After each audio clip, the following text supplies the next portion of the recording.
Hi guys, ನಾವು ಇವಾಗ ಅಹೋಬಿಲಂ ಬಂದಿದ್ದೀವಿ. ಇದು ಕೆಳಗಿನ ಅಹೋಬಿಲಂ ಅಂತ. ಇಲ್ಲಿ ಒಂದು ಲಕ್ಷ್ಮೀ ನರಸಿಂಹಸ್ವಾಮಿ ದೇವಸ್ಥಾನ ಇದೆ. ನಮ್ಮ ಹಿಂದೆ ಒಂದು ನೋಡ್ಬೋದು, ಒಂದು ಒಳ್ಳೆ ವಿಗ್ರಹ ಇದೆ. ನರಸಿಂಹಸ್ವಾಮಿ ಕಂಬ ಸೀಳ್ಕೊಂಡು ಆಚೆ ಬರ್ತಾ ಇರೋವಂಥದ್ದು. ಮುಂದ್ಗಡೆ ಪ್ರಹ್ಲಾದ ಕೂಡ ನಿಂತಿದ್ದಾರೆ. ಈ ಸ್ಥಳ ಪುರಾಣ ಏನಂದರೆ, ಇಲ್ಲೇ ಲಕ್ಷ್ಮೀ ನರಸಿಂಹಸ್ವಾಮಿ ಕಂಬ ಸೀಳ್ಕೊಂಡು ಹೊರಗಡೆ ಬಂದಿದ್ದಾರೆ ಅಂತ ಒಂದು ನಂಬಿಕೆ. ಅದನ್ನು ನಾವು ಬೆಳಗ್ಗೆ ತೋರಿಸ್ತೀವಿ, ಯಾಕಂದರೆ ಅದು ಮೇಲಿನ ಅಹೋಬಿಲಮಲ್ಲಿರೋದು ಉಗ್ರಸ್ತಂಭಮು. ಅಲ್ಲಿ ಕೂಡ ಹೋಗ್ತೀವಿ. ಈ ನೀವು ಫುಲ್ಲು ವಿಡಿಯೋ ನೋಡಿದ್ರೆ ಅದ್ರ ಮಾಹಿತಿ ಕೂಡ ಸಿಗುತ್ತೆ ನಿಮಗೆ. Hi friends, welcome to Arounders. ಇವತ್ತಿನ ಟ್ರಾವೆಲ್ ಸ್ಟೋರಿ ಬಂದು ಅಹೋಬಿಲಂ.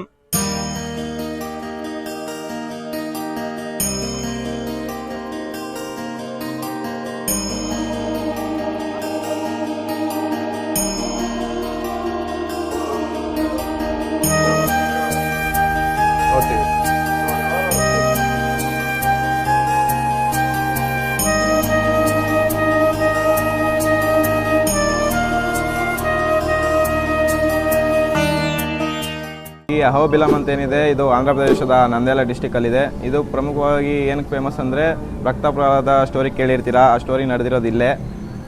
ವಿಷ್ಣುವಿನ ದಶಾವತಾರದ ಒಂದು ಅವತಾರವಾದ ನರಸಿಂಹಸ್ವಾಮಿ ಅವತಾರ ತಾಳಿರೋದು ಇದೇ ಪ್ಲೇಸಲ್ಲಿ. ನಾವೀಗಿರೋದು ಲೋಹರ.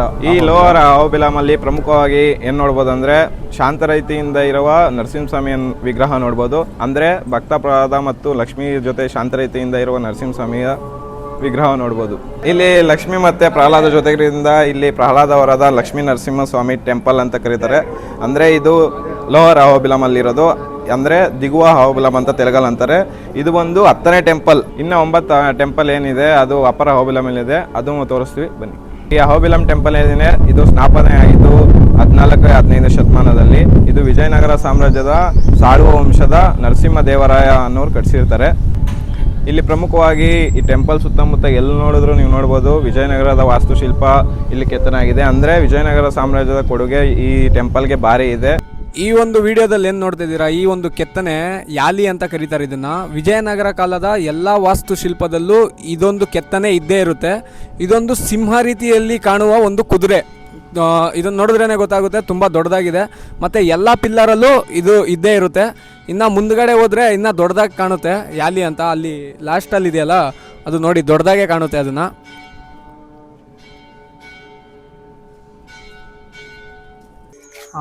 ನಾವಿವಾಗ ಏನಿದ್ದೀವಿ ಅಹೋಬಿಲಮ್ಮು. ಇದು ವೈಷ್ಣವ ಪರಂಪರೆಯ 108 ಪವಿತ್ರ ಕ್ಷೇತ್ರಗಳಲ್ಲಿ ಇದು ಕೂಡ ಒಂದು ಪ್ರಮುಖವಾದ ಕ್ಷೇತ್ರ.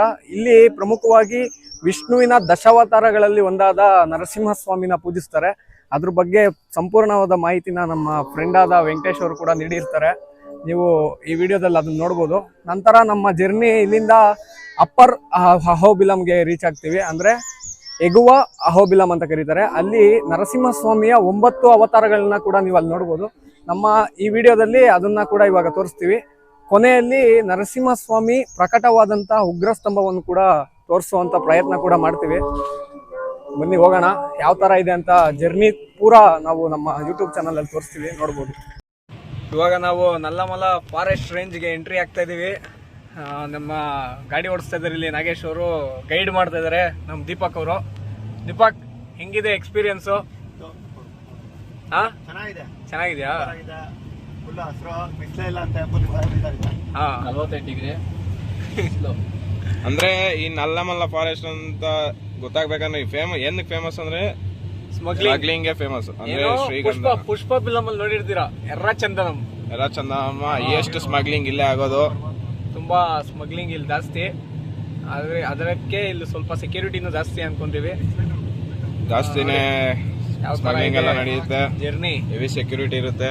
ಹಂಗೆ ಫಾರೆಸ್ಟ್ ಡೀಪ್ ಫಾರೆಸ್ಟ್ ಇದೆ. ಇವಾಗ ನಾವು ಹೋಗ್ತಾ ಇರೋದು ಎಗುವ ಅಹೋಬಿಲಂಗೆ, ಅಪ್ಪರ್ ಅಹೋಬಿಲಂಗೆ. ಇಲ್ಲಿ ನೀವು ನರಸಿಂಹಸ್ವಾಮಿಯ ಅನೇಕ ರೂಪಗಳನ್ನ ನೋಡ್ಬೋದು. ಉಗ್ರಸ್ತಂಭಂಗೆ ಕೂಡ ಇಲ್ಲಿಂದಾನೇ ದಾರಿ. ನಾವು ಬರಬೇಕಾದ್ರೆ ಎಷ್ಟೊಂದು ಜನ ಹೇಳಿದ್ರು ತುಂಬ ಬಿಸಿಲಿದೆ, ನೀವು ಹೋಗೋಕ್ಕಾಗಲ್ಲ ಅಂತ. ನೋಡೋಣ ಯಾಕೆ ಹೋಗೋಕ್ಕಾಗಲ್ಲ ಅಂತ, ಆದರೆ ಹೋಗ್ತೀವಿ.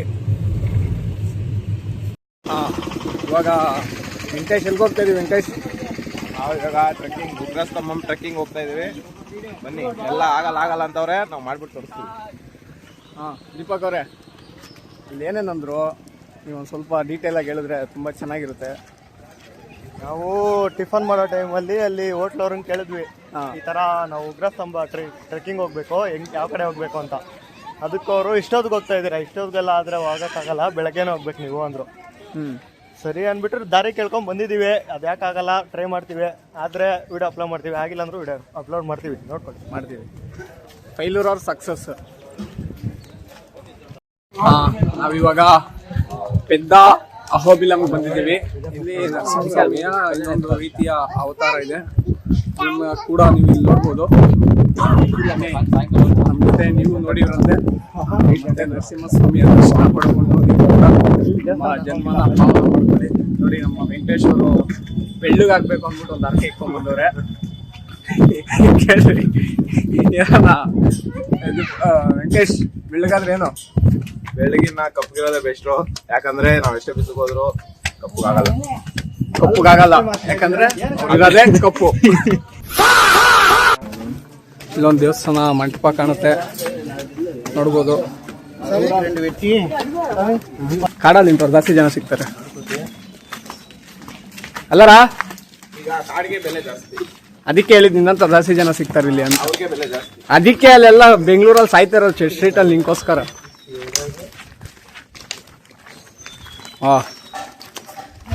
ಸರ್ ಗೊತ್ತಾ, ಜರ್ನಿ ಡೆಸ್ಟಿನೇಷನ್ಗಿಂತ ಜರ್ನಿ ತುಂಬ ಚೆನ್ನಾಗಿರುತ್ತೆ ಅಂತ.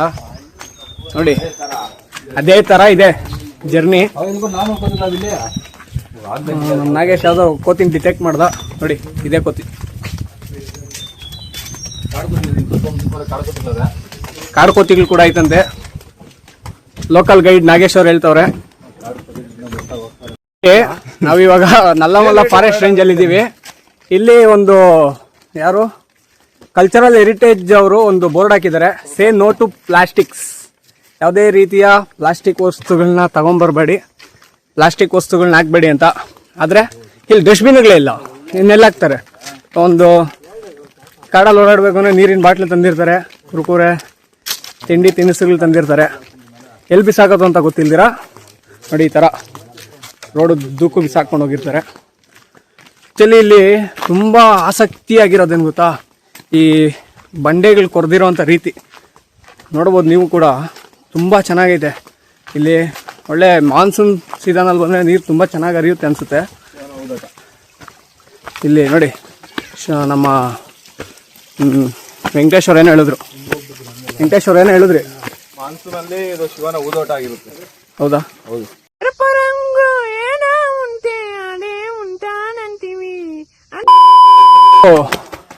ನಮಗೆ ದಾರಿ ಉದ್ದಕ್ಕೂ ನರಸಿಂಹಸ್ವಾಮಿಯ ಅನೇಕ ಅವತಾರಗಳು ಕಾಣಿಸ್ತಾ ಇದೆ. ನಾವು ಅದನ್ನು ತೋರಿಸ್ತೀವಿ. ಬರಬೇಕಾದ್ರೆ ಎಲ್ಲ ದೇವಸ್ಥಾನಕ್ಕೂ ಹೋಗಿ ಬರ್ತೀರಿ ಇವಾಗ, ಯಾಕಂದರೆ ನಾವು ಬಂದಿರೋದೇ ಲೇಟ್ ಆಗಿಬಿಟ್ಟಿದೆ. ಇನ್ನೂ ಲೇಟ್ ಆಗಿಬಿಟ್ರೆ ತುಂಬ ಕಷ್ಟ ಆಗುತ್ತೆ ಅಂದ್ಬಿಟ್ಟು ನಾವು ಹೋಗ್ತಾ ಇದ್ದೀವಿ. ಬೇಗ ರೀಚ್ ಆಗೋಣ ಉಗ್ರಸ್ತಂಭಂಗೆ ಅಂತ. ನಡೀರಿ, ಹೋಗೋಣ ಹೋಗೋಣ ಹೋಗೋಣ ಅಂತ ಅಷ್ಟೇ. ನಡೀರಿ. ನೋಡಿ, ಪ್ರಕೃತಿ ಅನ್ನೋದು ಒಂಥರ ವಿಸ್ಮಯ ರೀ. ಅದು ಯಾವ ಥರ ಸೃಷ್ಟಿ ಆಯಿತು ಅಂತ ಯಾರು ಅಂದಾಜೆ ಮಾಡ್ಕೊಳಕ್ಕಾಗಲ್ಲ, ಅದನ್ನು ಕಂಡುಹಿಡಿಯೋಕ್ಕೂ ಆಗಲ್ಲ. ನಾವೇನು ಮಾಡಬೇಕು ಅಂದರೆ ಸುಮ್ಮನೆ ಪ್ರಕೃತಿಯಲ್ಲಿರೋದನ್ನ ನೋಡ್ಬಿಟ್ಟು ನಮ್ಮ ತೇಜಸ್ವಿಯವರು ಹೇಳ್ದಂಗೆ ಸುಮ್ಮನೆ ಆಶ್ಚರ್ಯ ಪಡಬೇಕಷ್ಟೇ. ನಮ್ಗೆ ಎಷ್ಟು ಬೇಕೋ ಅಷ್ಟನ್ನು ಮಾತ್ರ ತಿಳ್ಕೊಬೇಕು, ಜಾಸ್ತಿ ಏನಕ್ಕೂ ಕೈ ಹಾಕಕ್ಕೆ ಹೋಗ್ಬಾರ್ದು. ಅದೇ ದಾರಿ. ಯಾಕಂದರೆ ನಮ್ಮ ಮನುಷ್ಯರು ಹೋಗೋ ಕಡೆ ಎಲ್ಲ ಪ್ಲಾಸ್ಟಿಕ್ ಹಾಕಿರ್ತಾರೆ. ఇది ఫస్ట్ టైం వచ్చారా మీరు కూడా? First time. ఫుల్ కంప్లీట్ చేశారా? మార్నింగ్ వచ్చారు ఇక్కడ? మార్నింగ్ 7కి వచ్చాం. 7కి ఇక్కడ ట్రెక్కింగ్ స్టార్ట్ చేసాం. ఓ, మీరు గైడ్ ఏం అవసరం లేదు కదా? గైడ్ ఏం అవసరం లేదు. ఆరాంగా పోవచ్చు కదా? కొంచెం మిస్టేక్ ఏం కాదా? అదే రోడ్ ఏం మిస్టేక్ కదా? ఆల్వేస్ రోడ్ లో అంతా జర్నీలో ఉన్నారు. ఏం ప్రాబ్లం కనపడుతూ ఉంటుందా? ప్రాబ్లమ్స్ ఇక్కడ వాళ్ళు చెప్పారు రూట్లు చాలా ఉన్నాయి. మళ్ళీ మామూలే ఘాట్ సెక్షన్ అన్నాక ఫారెస్ట్ అన్నాక అంతా ఇదే. అయితే మేము చూసుకోపోవాలి, చూసుకుని పోవాలా. మనకిన్నా మూసుకోవాలి వెళ్తున్నారు, ఏజ్ అయిన వాళ్ళు వెళ్తున్నారు, అబౌవ్ 40 పైన వెళ్తున్నారు. వాళ్ళు కూడా వెళ్తున్నారా? వాళ్ళు 7 o'clock స్టార్ట్ చేస్తారా? 7, 8 వాళ్ళు మన అనుకూలం బట్టి మన స్టెప్ వేసే దాన్ని బట్టి ముందుకు. మీరు 3 hours లో కంప్లీట్ చేశారా? ಫುಲ್ ಉಗ್ರಸ್ತಂಭಕ್ಕೆ ಹೋಯ್ರಾ? ನಾವಿವಾಗ ಹೋಗ್ತಾ ಇರೋದು ಎಲ್ಲಿಗೆ ಅಂದ್ರೆ ವಿಷ್ಣುವಿನ ದಶಾವತಾರಗಳಲ್ಲೇ ಅತಿ ಉಗ್ರವಾದ ರೂಪ ನರಸಿಂಹಸ್ವಾಮಿ. ಆ ನರಸಿಂಹಸ್ವಾಮಿ ಎಲ್ಲಿಂದ ಉದ್ಭವ ಆದ್ರು ಗೊತ್ತಾ? ನೀವೆಲ್ಲರೂ ಕತೆ ನೋಡಿರ್ತೀರ. ರೀಸೆಂಟಾಗಂತೂ ಮಹಾವತಾರ್ ನರಸಿಂಹ ಮೂವಿನ ಎಲ್ಲರೂ ನೋಡಿರ್ತೀರ. ಅದರಲ್ಲಿ ಕಂಬನ ಸೀಳ್ಕೊಂಡು ನರಸಿಂಹಸ್ವಾಮಿ ಪ್ರತ್ಯಕ್ಷ ಆಗ್ತಾರೆ. ಅವರ ಭಕ್ತನ ಮಾತು ಸುಳ್ಳಾಗಬಾರ್ದು ಅಂತ ಪ್ರೂವ್ ಮಾಡೋಕ್ಕೋಸ್ಕರ ಆ ಕಂಬನ ಎಲ್ಲಿರೋದು ಅಂತ ನಾವು ತೋರಿಸ್ತೀರಿ. ಯಾಕಂದರೆ ಆ ಕಂಬ ಇರೋದೇ ಇಲ್ಲಿ. ಅದರಿಂದ ನಮಗೇನು ತಿಳಿಯುತ್ತೆ ಅಂದರೆ ಆ ಕಂಬ ಇದ್ದಿದ್ದು ಹಿರಣ್ಯಕಶ್ಯಪಿನ ಅರಮನೆಯಲ್ಲಿ. ಹಂಗಂದರೆ ಈ ನಲ್ಲಮಲ್ಲ ಫಾರೆಸ್ಟಲ್ಲೇ ಪುರಾಣದಲ್ಲಿ ಅಂದರೆ ಸತ್ಯಯುಗದಲ್ಲಿ ಇಲ್ಲಿ ಹಿರಣ್ಯಕಶ್ಯಪು ವಾಸ ಇದ್ದ. ಅವನ ಅರಮನೆ ಕೂಡ ಇಲ್ಲೇ ಇತ್ತು.